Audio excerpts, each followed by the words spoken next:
Welcome to Big Daddy's Story Time. We're reading Walt Disney's The Not So Perfect Picnic, A Bug's Life. Hey, can you see Flik there? You can see him. Great job. Can you see Princess Atta? You can see her as well.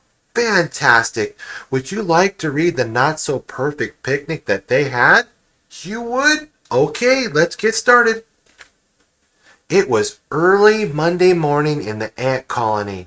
Princess Atta was trying to meet with Thorny, one of her advisors, but other ants kept interrupting them. Atta asked them to be patient, but Dot, her younger sister, rushed over to get Atta's attention. Atta, Atta, Atta, Atta! Dot cried impatiently. Wait until you hear what Alfie did. Princess Atta had a headache. How will I ever manage when I am queen? She said to herself. Maybe you need a day off, your majesty, cried Flik, one of Atta's friends. He was perched on top of a mushroom. I know a place where you can rest. A day off? An advisor named Cornelius said sternly. How silly! I have never taken a day off.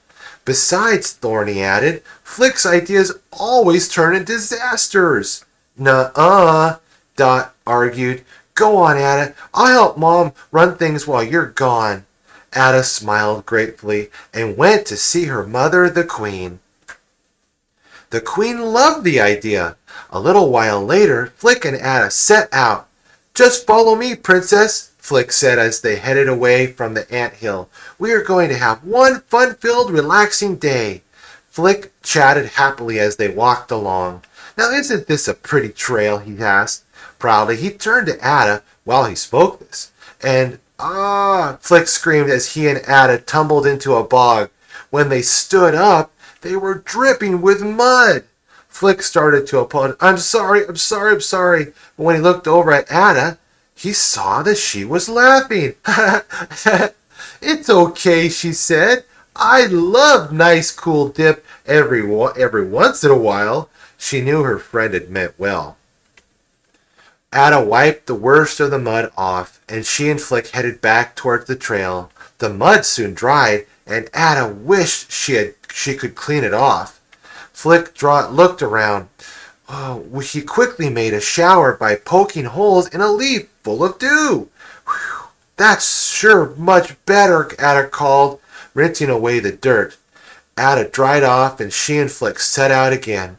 Moments later, they came to a clearing. Flik showed Atta their picnic spot. She was enchanted. Flik arranged into a leaf into a comfy chair for the princess and went to get their lunch. When Flik came back to serve the food, Atta was gone. Princess Atta, called Flik. Where are you? Under here, came a muffled voice. Atta's chair had collapsed on top of her. I'm so sorry, cried Flik, untangling her. Atta laughed. My goodness, resting sure is hard work, she joked. Hold on, I have another surprise for you, Flik said. What is it? Asked Atta.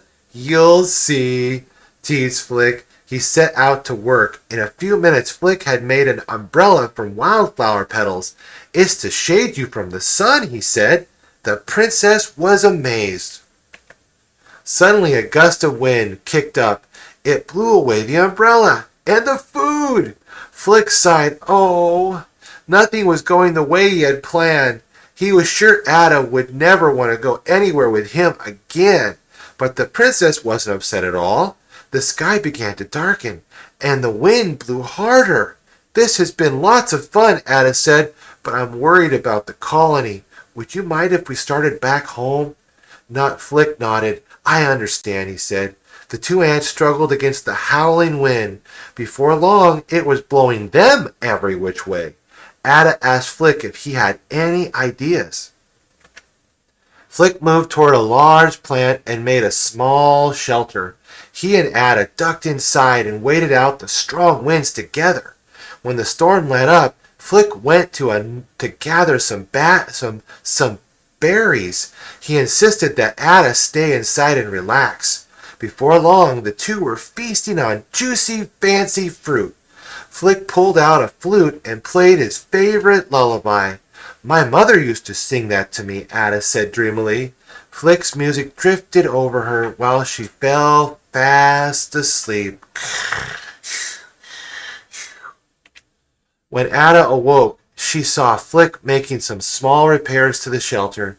I hope I didn't disturb you, Flik said. I'm sorry this didn't turn out to be the relaxing day that you needed.